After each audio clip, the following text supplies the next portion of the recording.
Welcome to part 6 of the Bob video guide, this time dealing with the mission Long Night of Solace. First, I wanted to talk about something that I believe is causing some confusion. When you choose Start Campaign from the menu, the game effectively rolls a dice to decide which Bob squad will spawn. A squad is just a group of enemies. In the case of the Bobs, it is always one enemy with one or more spawn locations. As we'll see, this mission has 3 possible Bob squads. For this mission, the first squad has 3 spawn points, so if you start a new mission and you don't see a Bob in a certain location, that means the game randomly chose a different squad location. I should also note that choosing Revert to Last Save or Restart Mission from the pause menu can change which spawn point within a given squad is chosen. Also, as we'll see for this mission, the chances of any given squad being chosen are not necessarily equal. I hope that clears this up. So the first 3 Bobs in this mission will appear in drop pods and... What? Yes, the beach Bobs in this level have a habit of instantly disappearing. It's not clear whether or not this is a glitch, but I did figure out a way around it. We'll call this area here the beach, and this dropship is the beach dropship. Also, this area over here is the pier, and of course this is the pier dropship. The Bob carrying drop pod seems to drop down only after each dropship has appeared at least once, and only when there are no dropships actively near the playable space. The beach dropship shows up the first time as you enter the facility, after you've cleared the Beach of Covenant. The pier dropship doesn't show up until the wraith on the pier is blown up.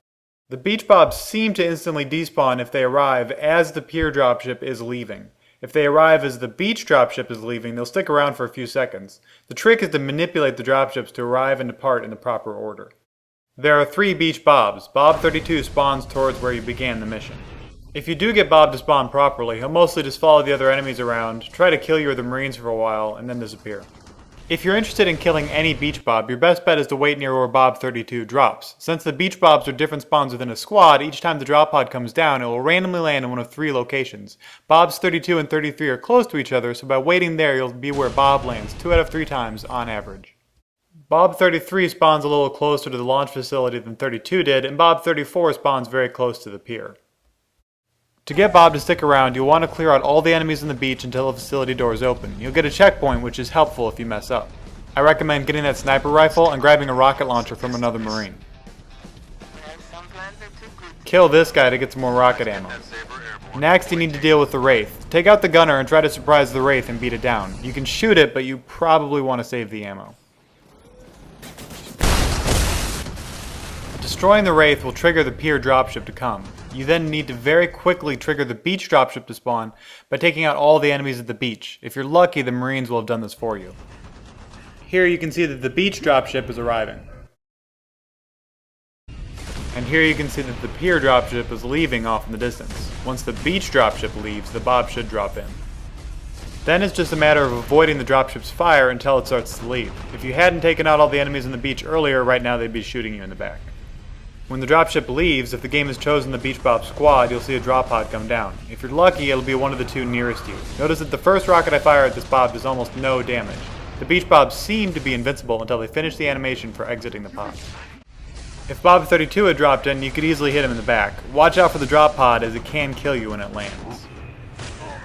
If you're interested in taking out all the Beach Bobs, here's how to get Bob 34. In this run, I took out the wraith from the distance. You then need to make sure the beach enemies are all dead. You've got a few moments here where you could grab some health or ammo if you need it. At this point, you'll want to verify that the beach dropship is coming in at the same time that the pier dropship is leaving.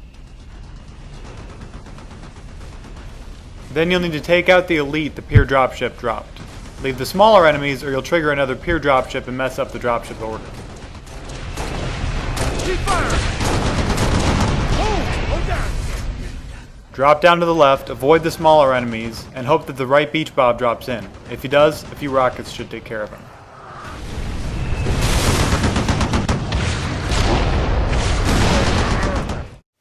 Bob 35 is tricky in his own right, but not as bad as the beach Bob. This guy spawns in the bridge of the Covenant Corvette after Rally Point Bravo and is operating a console on the far side of the room.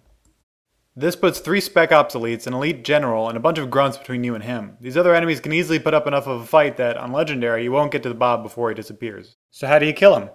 The first thing to be aware of is that the game randomly chooses between a few grunt spawns near the globe when this area of the level loads. As you can see, there can be 0, 1, or 2 grunts. If there are 2 grunts, you won't be able to use this strategy to ninja the bridge. Taking out either grunt would alert the other one, and thus all of the enemies on the bridge. However, if you get 1 or 0 grunts, you can wipe out the entire bridge stealthily. Wait until this elite starts to walk away from the globe, and then start your ninja rampage. You have to move pretty quick if any Marines are still alive, as they'll start shooting and blow your cover as soon as they enter the room. Try not to trigger the assassination animation. I actually did that here on accident. Keep an eye out for the general. The other enemies have fairly predictable paths, but if the general doesn't have his back to you, he'll blow your cover and unload with his concussion rifle. As long as you're careful, Bob won't even see it coming. If you're successful, there'll only be a few grunts to take care of. Bob 36 spawns in the final area of the level when you return to the hangar. Remember what I said earlier about the dice? Well, sometimes the die is weighted. There's not always an equal chance that any of the Bobs in a level will be picked. From my own observations, it seems like this last Bob has a much lower chance of being picked than the other two, somewhere around 10 to 20%. I can't verify that, unfortunately, but you should know that this Bob is very unlikely to spawn, and if you're trying to get this particular Bob, you'll have to start the mission over many times to get him to show. Luckily, killing him is pretty easy. When you enter the hangar, stay to the left and avoid the enemies. They'll be busy fighting George and will pay little attention to you.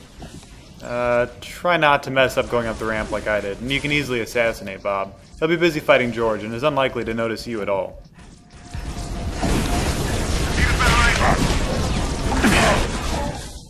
That's it for this level. Check out the description for a link to the official Bob video guide thread in the Halo Waypoint forums. Stop by next time and I'll show you how to wipe out all 3 Banshee Bobs in the level Exodus. Thanks for watching.